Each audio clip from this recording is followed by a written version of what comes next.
Welcome back. Okay, we've been talking about dynamic mode decomposition with control, and I thought it would be fun to code up a really simple example to demonstrate what can go wrong if you naively apply DMD and how you actually implement the corrected DMD with control. So this example is actually directly inspired from the example in Josh Proctor's DMD with control paper, and so I'm going to walk you through it. Okay, so what we have here is a discrete time system where the A matrix is 0.9001.1. So maybe I'll just run this and show you what we get, okay? So this is the A matrix, 0.9 and 1.1 on the diagonal. Since this is a discrete time system, we actually see that this is unstable because one of the eigenvalues has radius bigger than 1. So the x2 component's going to get bigger and bigger and bigger as it iterates through this A map. And I'm assuming that I have a B matrix, which is 0, 1, so I can affect that unstable eigenvalue. And then I have a controller, some feedback control, which is U equals minus kx, where I have this gain matrix k. And so my closed loop system, if I actually apply that feedback control, U equals minus kx, then my closed loop system is stable. So notice I literally just subtract 0.3 from this eigenvalue, and I have two stable eigenvalues in my closed loop system enacting that feedback control. Okay, so what Josh Proctor realized, and he actually realized this in the context of disease control, where maybe you have some really complicated natural dynamics, maybe they're unstable, maybe they're stable, but you can't afford to turn off your control strategy so that you can do a system identification. That's kind of inhumane to just stop vaccinating and stop treating disease so that you can get a model of the system. And so what he wondered was, can you get a model of the underlying dynamics and disambiguate the effect of the underlying dynamics from the actuation without actually turning off this control law?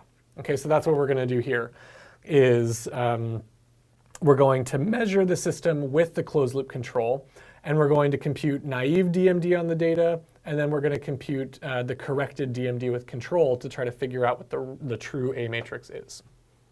Okay, so that's the basic setup. We have an A matrix, a B matrix, and some feedback control U equals minus kx.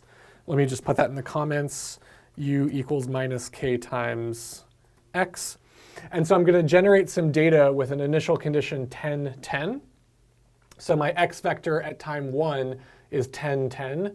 And then I'm going to go through 10 iterations of this dynamical system.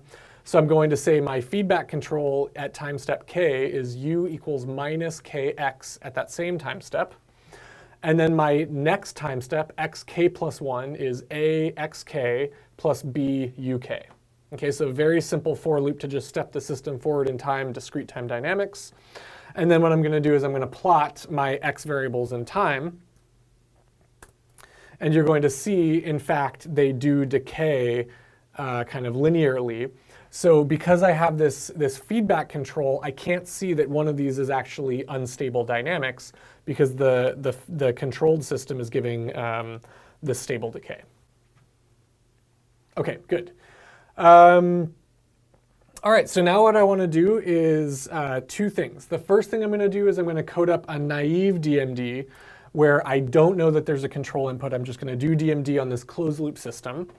And so to do that, remember DMD is super easy. I just say x equals the first 1 to m minus 1 snapshots, 1 to end minus 1.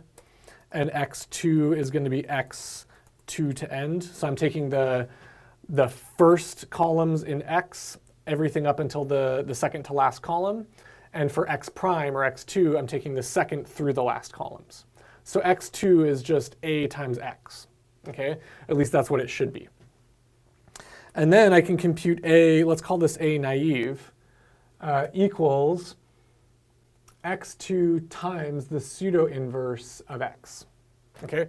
Now, if I was doing real DMD on a high-dimensional state, I'd have to do some additional steps. I'd have to project this onto singular vectors and extract the modes. But since this is a two-state system and I have more measurements in time than states, I can just do this simple pseudo-inverse. And so when I run this, what I find is the naive A estimate is my closed loop A model with stable eigenvalues. So if I only do this on controlled data and I don't take into account the fact that this U is actually stabilizing the system, then my DMD A matrix incorrectly identifies the closed loop dynamics and not the actual original unstable A matrix. Okay, but we can actually correct for this. So let's now make a new one called correct DMDc model. And so now what we're going to do, we have the same x and the same x2.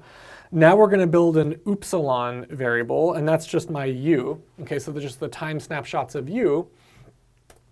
And now my correct A, let's say A correct, what I'm going to do, since I know my B vector, I'm going to assume that I know what my B vector was. I can correct for that in x2. So now I can do x2 minus b times upsilon. That's my new kind of corrected x2. And I can now do pseudo-inverse of x. Okay? So all I've done is, because I can measure my actuation u, and I know what my b vector is, I can get this corrected dynamics. I can essentially subtract that plus bu off onto the left-hand side. So now I have x prime minus b upsilon equals a times x.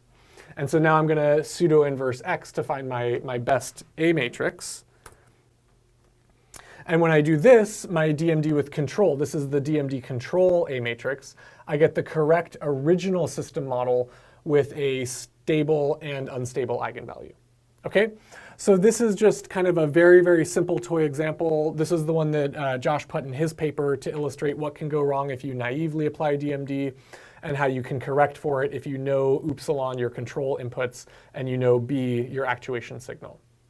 Now, if I didn't know b, this would be a little bit more complicated. There would be more steps in here, and I would also have to give my system a few more kind of kicks or add some white noise onto my control input to simultaneously discover A and B.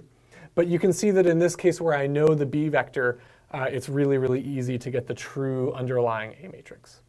And I might want to do this because if I did DMD, naive DMD on my data, I might think I didn't have any problem, that there was no instability, and I might not understand the basic underlying physics of this unstable system. Whereas if you do this corrected DMD with control procedure, you learn very quickly that your actual system has an unstable eigenvalue, and so if you were going to change your control strategy, you should take this into account. Okay? So very simple to cook up an example in Matlab where regular DMD doesn't work because you're forcing the system, but where DMD with control gives you the correct underlying dynamics. Okay, thank you.